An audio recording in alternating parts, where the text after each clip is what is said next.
So you've made all of these beautiful crafty projects. What do you do with them now?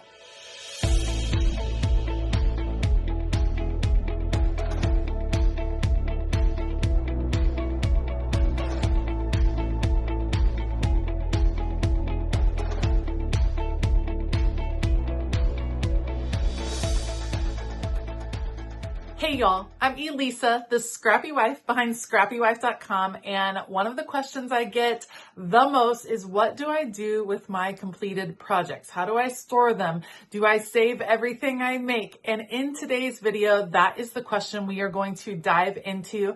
This is a throwback video out of the vault. That was a previously exclusive Patreon video. I'm bringing it to you now, and it is about our organization overhaul series. We are going to dive into what do you do with those completed projects. Let's go. This is most definitely one of the things I get asked all of the time, because as crafters, as creators, as artists, as planners, whatever you want to call it, we end up with a lot of finished projects, whether you have a finished art journal or whether you're a scrapbooker or whether you make a bunch of different cards. What do you do with your completed projects? Because they can quickly kind of overrun your space. And because you spent time creating them, sometimes it can be hard to let go of those different projects. So today, let's talk about how to decide what to keep, what not to keep, and then what to do with those finished projects.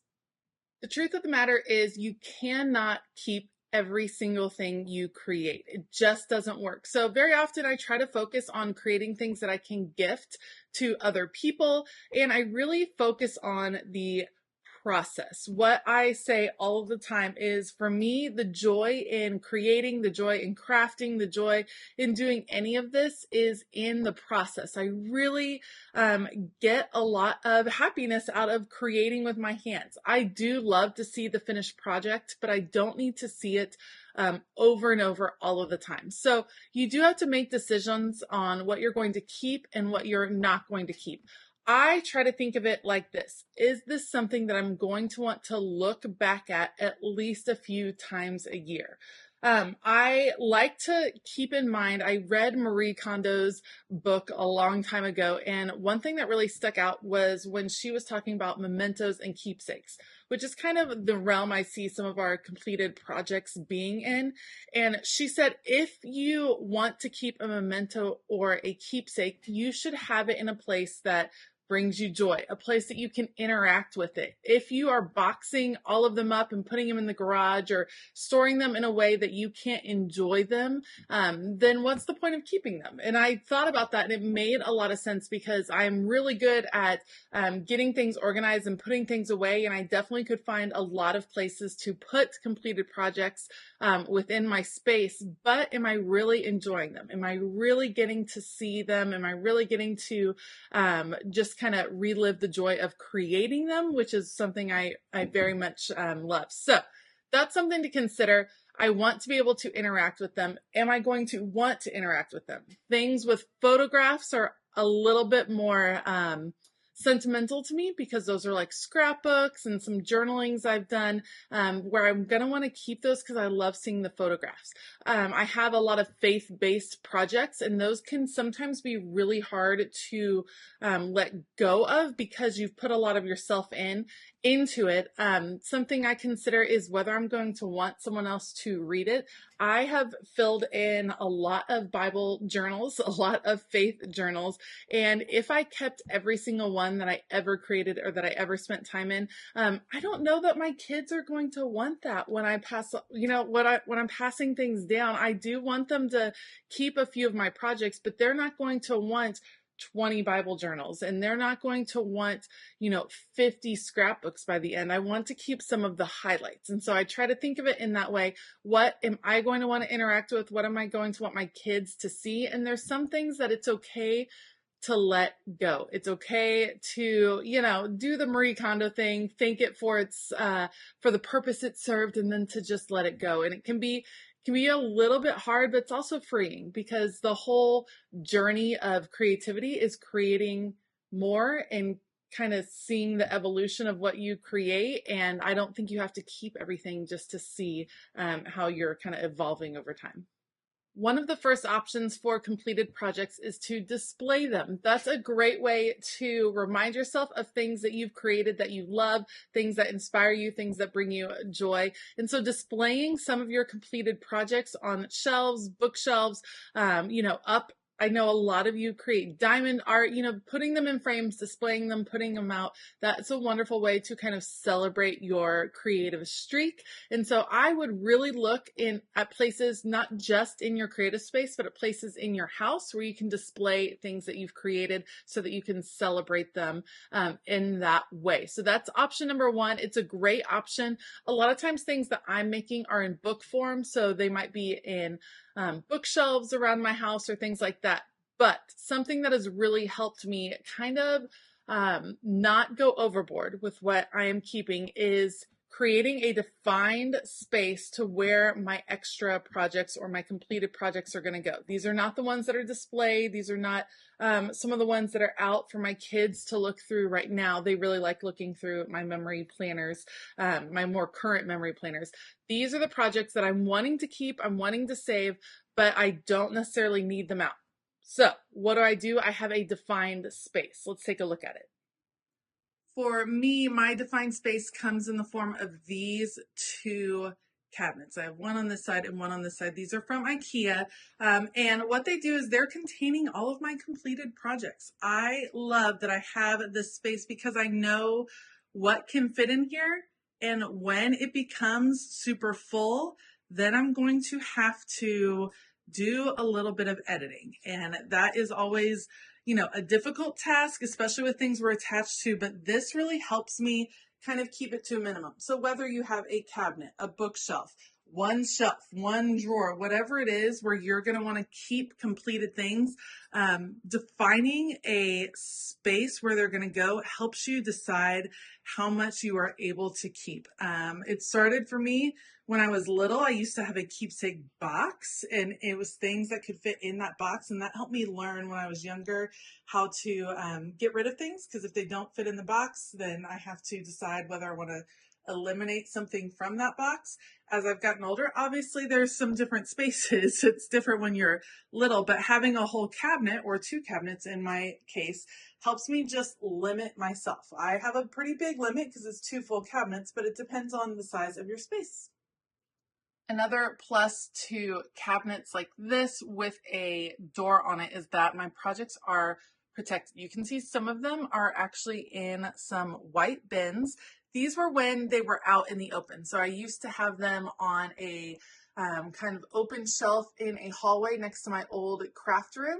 And I didn't want them out in what I would call the elements. I know it's inside, but the elements of kids running around and dust and things like that.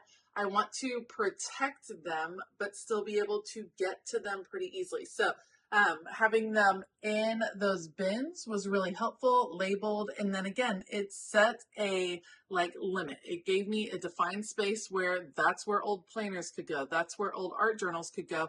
And when those were full, then it was time to decide which planners, which art journals I was going to keep. So projects that you do plan to keep, you are going to want to protect in some way. For me, these glass doors are enough protection. Yes, I see the air can still get through. It's not like an airtight seal or anything, but it is protecting them from, dust and things like that that might be in the house. And then the bins are really helpful too. So even if you are using like a bookshelf or something like that, if these are things you're not interacting with on a regular basis, consider putting them in very clearly labeled bins so that you remember what's in there and so that you can get to what's in there, so that you can have some time to flip through some of your completed projects. Another question that I get a lot is, do I keep my completed planners? Now, I haven't been doing decorative planning for as long as some others have, so I actually only have 3 or 4 completed catch-all planners, and so far I have kept those. I don't keep all of the other different ones, so I don't necessarily keep I don't keep all my work planners. I don't keep some of the wellness planners. I keep my catch-all planners together. I Franken-plan them during the year. I put them all back together at the end of the year, and then I have that completed planner, and I keep my memory planners, and so far I have kept one faith planner that I've completed all the way through. I don't know that I'm always going to keep all of my faith planners. Those are more just my regular notes. Yes, I enjoy decorating them. Yes, I think they're beautiful at the end, but those are not necessarily something that I think someone else will need or want in the future. I would rather have some of my catch-all planners. I'd rather keep some of my journals, some of my prayer journals, things like that.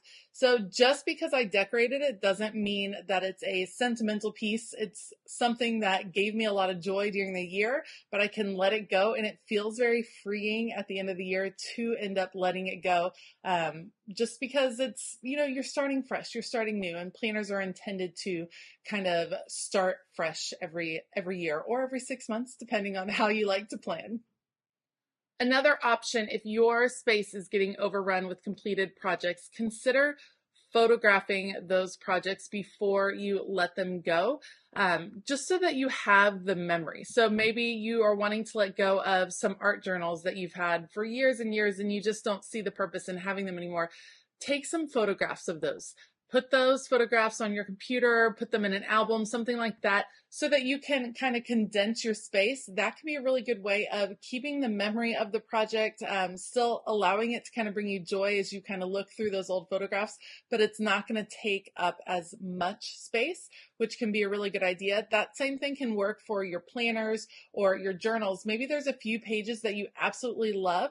Photograph those pages, or maybe take old planners and take out some of the spreads that you really love that brought you a lot of joy. Just keep a handful of spreads from each year and then let the rest of them go. I will say that going through your completed projects, sorting them, editing them, meaning letting some go, deciding what you're going to keep, that is one of those phases of cleaning out your space or of organizing your space that can be a little bit more taxing, just emotionally, just mentally, because you have a lot of attachment in those projects. So keep that in mind. Make sure you're in a good headspace when you start. If you are finding that you don't want to get rid of anything, then it might be time to take a break, and kind of reassess and then come back at it with fresh eyes the next day. If you find you're wanting to get rid of everything you've ever created, that's kind of the other extreme. And I would also say take a break.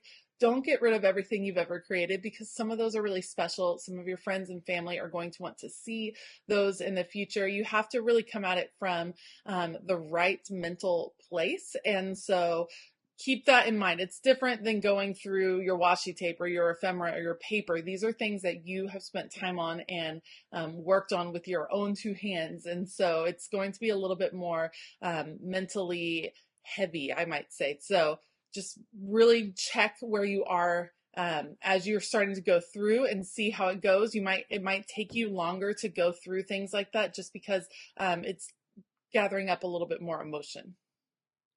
All right, so now your task is to go through all of those completed projects that are kind of overrunning your space. Decide what you're going to keep. Give yourself permission to let go of things you've created, whether you're going to gift them away or whether you're just going to toss them.